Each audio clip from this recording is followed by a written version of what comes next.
कि सांस्कृतिक पतन में हमारे यहाँ बहुत बड़ा पतन हुआ है, जो बहुत गहरा हो गया है। हमारी स्मृति से वो बिल्कुल निकल गया है, निपट गया है। भारतीय काल गणना, हमने भारतीय काल गणना को विदेशी परंपरा में बिल्कुल डुबो दिया। भारतीय काल गणना और विदेशी परंपरा में डुबो दिया, इसका मतलब क्या? हम अब अपने समय की गिनती करते हैं अंग्रेजों के पद्धति से या अंग्रेजियत की पद्धति से।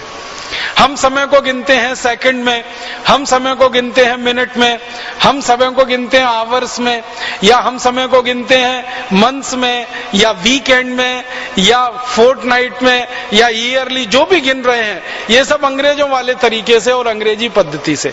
भारतीय पद्धति से भी समय की गणना होती रही है, ये सामान्य लोगों की बुद्धि और विचार में से ही निकल गया। जनवरी गिनते हैं, फरवरी गिनते हैं, मार्च है, अप्रैल है, मई है, जून है, जुलाई है, अगस्त है, सितंबर, अक्टूबर, नवंबर, दिसंबर, ये पूरी की पूरी अंग्रेजियत की पद्धति है, विदेशी पद्धति है। हम भूल गए हैं। सामान्य रूप से आज की पढ़ाई में से पढ़कर निकलने वाले विद्यार्थियों को चैत्र, वैशाख, ज्येष्ठ, आषाढ़, सावन, भाद्रपद, कार्तिक, ये महीने याद नहीं है। जनवरी, फरवरी, मार्च सबको याद। घरों में कैलेंडर भी ये जनवरी, फरवरी, मार्च के ही हैं। और इसको ज्यादा लोग कहते हैं कि बड़ी वैज्ञानिक पद्धति है। मेरे समझ में नहीं आया। रोमन में कुछ शब्द होते हैं जिनको इस्तेमाल किया गया है जनवरी, फरवरी, मार्च के लिए।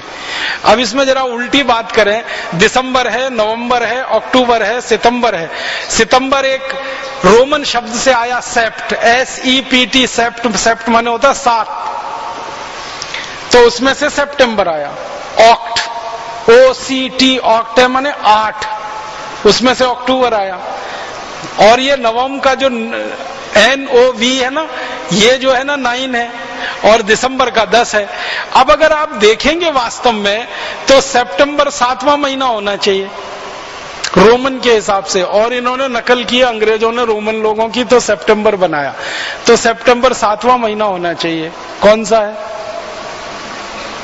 9वां है। अक्टूबर 8वां महीना होना चाहिए। कौन सा है? 10वां है। नवंबर 9वां महीना होना चाहिए। कौन सा है? 11वां है।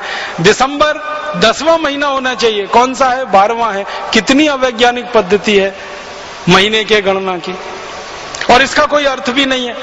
जितने भी अंग्रेज विद्वानों से पूछा जाए जनवरी का क्या अर्थ है, फरवरी का क्या अर्थ है, मार्च का क्या अर्थ है, अप्रैल का क्या अर्थ है, ये शब्द के पीछे की कोई गहराई है क्या, इसकी कोई व्याख्या है क्या? कुछ नहीं है। और हमारे यहाँ हर महीने के नाम का एक विशेष अर्थ है और उसके पीछे एक लंबी व्याख्या है। वो चाहे कार्तिक हो, चाहे भाद्रपद हो, चाहे सावन का महीना हो, श्रावणी हो, कोई भी महीना है, उसके पीछे एक विशेष विश्लेषण है और एक लंबा उसके पीछे आधार है। अगर मैं उस विषय में जाऊंगा बहुत समय खराब हो जाएगा, लेकिन अभी संकेत मात्र में कह रहा हूं कि भारतीय गणना के हिसाब से महीनों के जो नाम तय किए गए हैं ये विशेष अर्थ वाले हैं। अंग्रेजी पद्धति से जो हम नामकरण करते कोई अर्थ ही नहीं है और कोई बताता भी नहीं है उनके बारे में। और वर्षों वर्षों तक आपको मालूम है यूरोप और अमेरिका में झगड़ा होता रहा। 25 दिसंबर से नया साल शुरू हो और काफी दिनों तक वो चलता रहा।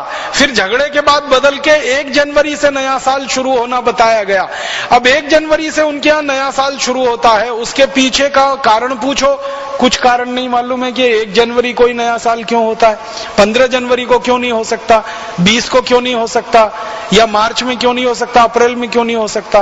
वो कहते हैं कि बहुत लंबा झगड़ा था 25 दिसंबर और 1 जनवरी के बीच में, वो झगड़ा सुलझ गया, 1 जनवरी कर लिया गया। 25 दिसंबर को तो फिर भी अर्थ उनके यहाँ समझ में आता है, ईसा मसीह से जुड़ा हुआ है, लेकिन 1 जनवरी तो कुछ भी समझ में नहीं आता किससे जुड़ा हुआ है। और भारत में अगर हम नए वर्ष की बात करें तो भारत के अलग अलग क्षेत्रों में नए वर्ष मनाने की अलग अलग परंपरा है। जैसे आसाम में नया वर्ष बिहू से शुरू होता है, तो बिहू का कोई गहरा अर्थ है हमारे समाज जीवन में, हमारे राष्ट्र जीवन में। बिहू के पीछे पूरी संस्कृति है और पूरी की पूरी सभ्यता का दर्शन है, इसके लिए बिहू है और उसके साथ नए वर्ष की शुरुआत है।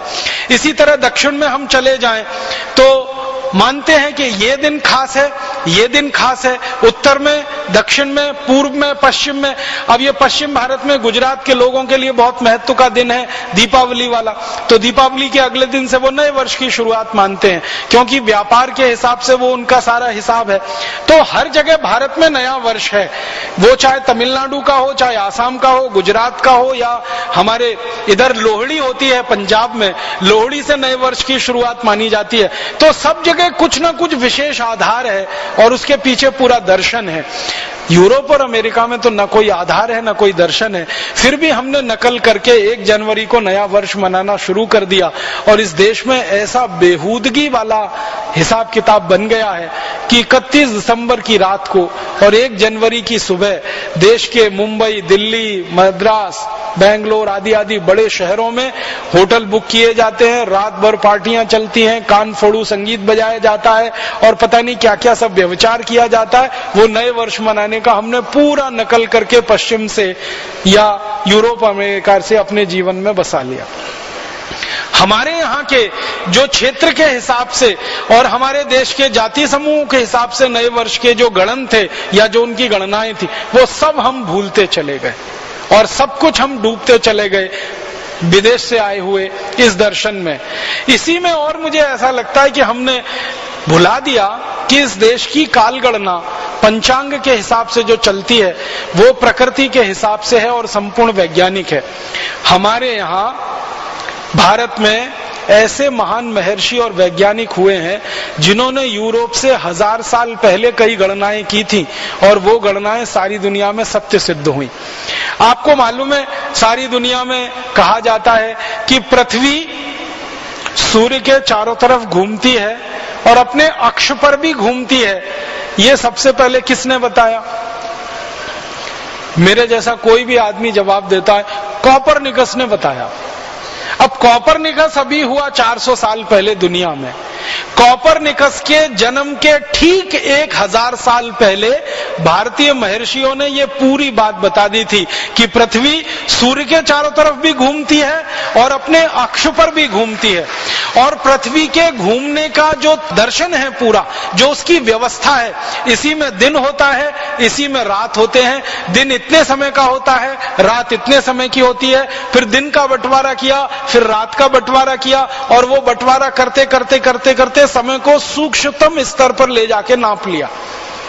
और उस नाप को आगे बढ़ाते हुए पृथ्वी से सूर्य की दूरी को नाप लिया, सूर्य से चंद्रमा की दूरी को नाप लिया, चंद्रमा से पृथ्वी की दूरी को नाप लिया, हर दूरी को हमने सौर मंडल में नाप लिया। भारत के महर्षियों ने 1000 साल पहले, कोपरनिकस का जिस दिन जन्म हुआ उससे ठीक 1000 साल पहले ये भारत के लोगों को पता था।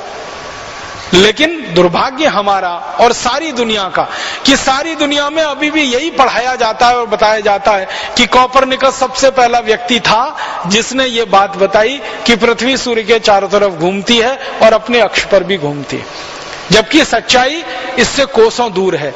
हुआ क्या, हम डूब गए पश्चिम से आए हुए एक विचार में और सूचना में। हमने अपने जीवन में ये जानने की कोशिश नहीं की कि क्या कोपरनिकस के पहले भारत में भी ऐसी बात कहने वाले कोई लोग थे या लिखने वाले लोग थे और बहुत ज्यादा वैज्ञानिक पद्धति से गणना करने वाले लोग थे इस देश में। तो समय की गणना, काल की गणना, पंचांग की गणना और उसके हिसाब से दिन और रात की गणना, उसके हिसाब से सप्ताह की गणना, ये सब कुछ भारत से निकलकर दुनिया में गया। मुझे बहुत खुशी हुई जिस दिन पहली बार मुझे पता चला कि ये जो सप्ताह का वर्ण क्रम है, सप्ताह का रविवार, सोमवार, मंगलवार, बुधवार, फिर गुरुवार, फिर शुक्रवार, फिर शनिवार, फिर रविवार, ये सबसे पहले वर्गीकरण भारत में हुआ और उसके बाद यूरोप ने संडे, मंडे, ट्यूसडे इसमें से नकल करके बनाया। और उन्होंने नकल की तो वैसी की वैसी ही कर ली। हमारा रविवार था तो उन्होंने संडे कर लिया, हमारा सोमवार था उसको मूनडे तो मूनडे को मंडे कर लिया, हमारा मंगलवार था उसको ट्यूसडे कर लिया। उसमें उन्होंने सिर्फ भाषा के स्तर पर अंतर लाया, बाकी कहीं कोई अंतर नहीं है, वही है सारा का सारा गणना। और उसके बाद 30 दिन का महीना होगा और एक 4 साल में 1 महीना 28 दिन का होगा और फिर अगले 4 साल के बाद ही वही महीना आएगा। ये गणना भी सबसे पहले भारत से गई और यूरोप और अमेरिका के वैज्ञानिकों ने इसको वैसे का वैसा ही ले लिया।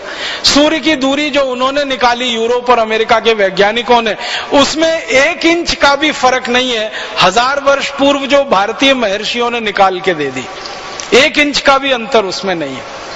चंद्रमा की दूरी सूर्य से और चंद्रमा की दूरी पृथ्वी से जो भारतीय महर्षियों ने निकाली कोपरनिकस से 1000 साल पहले, उसमें भी कोई अंतर नहीं है आज की जो दूरी उन्होंने निकाली है। इसका माने काल गणना में या दूरी की गणना में भारतीय विज्ञान का कोई दुनिया में सानी नहीं है, कोई उसके बराबर नहीं ठहरता है।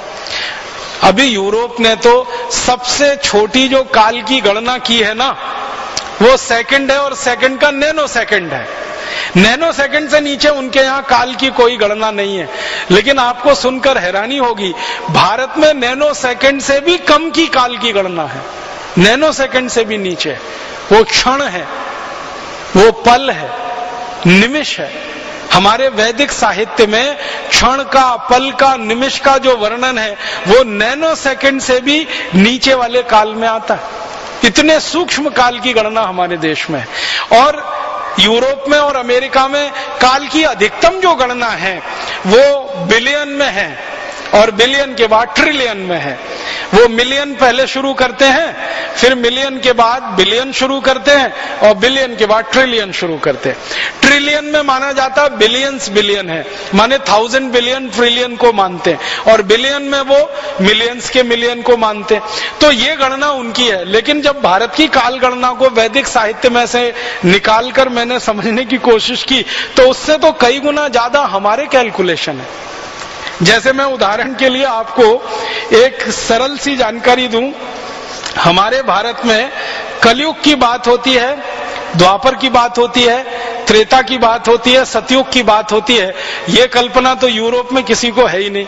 कलयुग 4,32,000 साल का है, द्वापर 8,64,000 साल का है, फिर त्रेता हमारे यहाँ 12,96,000 साल का है और सतयुग हमारे यहाँ 17,28,000 साल का है। ये चारों युगों को जोड़ दिया जाए तो चतुर्युग बन जाता है, ये 43,20,000 साल का होता है। और 71 चतुर्युग का एक मनवंतर हो जाता है जो 30,67,20,000 साल का होता है।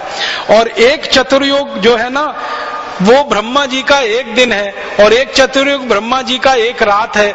इतने लंबे कैलकुलेशन करोड़ों करोड़ों साल के। और हमारे मन में कितना वो रच बस गया है काल की गणना का कि अक्सर यहाँ यज्ञ होता है, उस यज्ञ में संकल्प पढ़ा जाता है और वो संकल्प भारत में हजारों हजारों लाखों लाखों लोग सामान्य रूप से पढ़ते रहे। वो सारा संकल्प अगर ध्यान देंगे तो काल की गणना ही है। कान में जो शब्द पढ़ते हैं वो सारे के सारे काल की गणना के ही शब्द हैं। तो संकल्प बोला जाता है यज्ञ के समय, और यज्ञ करना इस देश में हजारों वर्षों तक सामान्य लोगों की दिनचर्या में शामिल रहा है। तो हजारों वर्षों तक सामान्य लोग दिनचर्या में संकल्प बोलते रहे हैं, माने काल की गणना करते रहे हैं, क्षेत्र की गणना करते रहे, स्थान की गणना करते रहे। क्योंकि जब हम यज्ञ करते हैं तो स्थान का नाम होता है, क्षेत्र का नाम होता है, राज्य का नाम होता है, फिर देश का नाम होता है, फिर शायद सारी दुनिया में देश का एक छोटा सा हिस्सा है उसका नाम होता। तो ये सब कुछ हमारे यहाँ सामान्य रूप से हर व्यक्ति के लिए उपलब्ध रहा हो। अब उस देश में सामान्य रूप से हर व्यक्ति के लिए जनवरी फरवरी मार्च तक सीमित हो जाए सारा समय गणना, या जनवरी फरवरी मार्च के बाद उनका फोर्टनाइट और वीक में सिमट जाए, तो ये बहुत दर्दनाक और अफसोस की बात है। और ये दर्द और अफसोस शायद इसलिए है कि हमारी शिक्षा व्यवस्था में जो भारतीय संस्कृति को हमने कोई स्थान देकर विद्यार्थियों को तैयार किया होता तो शायद ये गिरावट हमारे देश में नहीं आई होती। अंग्रेजों के समय में जो शिक्षा पद्धति आई, अंग्रेजों ने अपने हिसाब से भारतवासियों को तैयार किया और उनको भारतवासियों को तैयार करने के पीछे एक ही मकसद था कि भारतवासी अंग्रेजी शासन और भारत के गुलाम लोगों के बीच में एजेंट का काम कर सकें, ऐसे कुछ भारतवासी उन्हें तैयार करने थे। इसलिए मैकॉले ने अंग्रेजी शिक्षा पद्धति को इस देश में लाया और उस शिक्षा पद्धति में से भारतीय संस्कृति को निकाल दिया, सभ्यता को निकाल दिया, हमारे गणित को निकाल दिया, हमारे दर्शन को निकाल दिया, हमारी कला को निकाल दिया, हमारे संगीत को निकाल दिया, सब कुछ निकाल दिया और उसके स्थान पर सब कुछ अंग्रेजों वाला भर दिया। और दुर्भाग्य से वो शिक्षा पद्धति 1840 से लेकर अभी तक अबाध गति से चली आ रही है। अंग्रेजों के पहले लगभग 150 साल, अंग्रेजों के जाने के बाद लगभग 63-64 साल, ये शिक्षा पद्धति में से चूंकि हम पढ़कर निकले हैं, आप, मैं, हम सब, इसलिए हमारी स्मृति में से ये सब निकल गया है जो भारतीय संगीत का या भारतीय कालगणना का या भारतीय शास्त्रों का या भारतीय कलाओं का चरम कभी रहा है, शिखर रहा है, वो हमारी स्मृति में अब है ही नहीं। और चूंकि स्मृति में नहीं है इसलिए आचरण में नहीं है, जीवन में नहीं है। हमारी स्मृति में पिछले 150-250 साल की जो गुलामी में हमने सीखा है वही बैठा हुआ है, वही हमारे आचरण में उतरा हुआ है। तो अब करना यही है कि अपनी स्मृति को बदलना है और भारतीयता को इसमें, भारतीय संस्कृति, भारतीय सभ्यता, भारतीय भूषा, भारतीय भोजन, भारतीय भजन, भारतीय भेषज, इन सब चीजों को हमारी स्मृति में वापस लाना है और इसी के लिए भारत स्वाभिमान का अभियान सारे देश में चलाना है।